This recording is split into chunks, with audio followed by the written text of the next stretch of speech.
Like it or not, OnePlus's first release shook the whole marketplace, which introduced the entire flagship grade parts at an affordable price trend.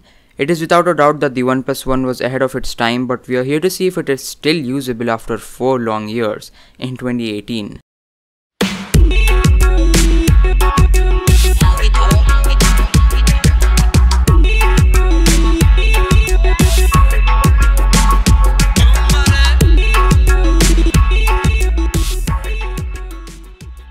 I think the most obvious way to start this retro review is by mentioning just how this phone lacks a few of the most important features that we consider a norm in the present world.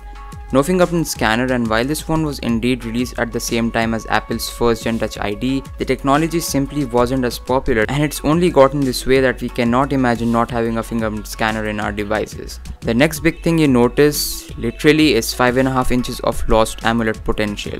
Don't get me wrong, the OnePlus One still has what I consider to be one of the best IPS panels in a smartphone from the long lost LCD time, and it actually wasn't until the OnePlus X and 3 that the company switched to full AMOLED with the displays anyway. Another gripe you might have with the device would be the lack of USB-C, but then again, this was at a time when barely anyone knew just how much USB-C technology would benefit our smartphones. And to be fair, it was OnePlus indeed who pushed the limits and decided to include a brand new port in their next release. Besides the trade-offs for a more affordable price tag, what the One definitely had going A+ for was the awe-inspiring build and design. Everything from the trademark sandstone back to the magical floating screen up top screamed quality. And with that time's competition being made up of pretty much all plastic, the OnePlus One was much ahead of its time with its own unique touch to the board. I'd go as far as to say that this still feels pretty premium, but above all has 10 times better ergonomic feel than the modern releases, all thanks to the unmistakable curves and a good heft to bear it all.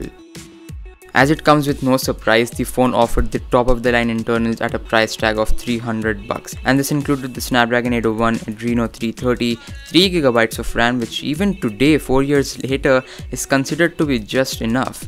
The myths were all true. The One absolutely destroyed any other phone in terms of benchmarks and performance. This was also all thanks to the mighty support for 3 consecutive Android updates via CyanogenOS. Yup, this phone lived through Android KitKat, Lollipop, and even Marshmallow. What's even better is that the device has tremendous amounts of developer support, and the ideal custom ROM to run is what I have right here, Lineage OS 14 based on Android Nougat. Everything is still buttery smooth, the new titles run impressively good, and it's just hard to notice the age this phone has got going with it. Switching from easily the best part about this phone to its worst, there really isn't any. The OnePlus One was by far in 2014 one of the best phones you could pick. It had everything: the build, the performance, the stability, the constant software updates, all working hand in hand for a truly unparalleled experience. If there was anything I could potentially complain about the phone, it would very slightly be the camera. Obviously, back in the day, it was quite a shooter, allowing 4K video recording at a time when it was the next big thing. However, the software support for the camera kept dying with every update, and so did the quality. Don't get me wrong, you could totally use this to still snap some incredible images given good amounts of light and a stable hand. So could you use this phone right now in 2018? Well, I tried for a good 2 weeks, and surprisingly enough, the only thing that frustrated me was the lack of a fingerprint scanner.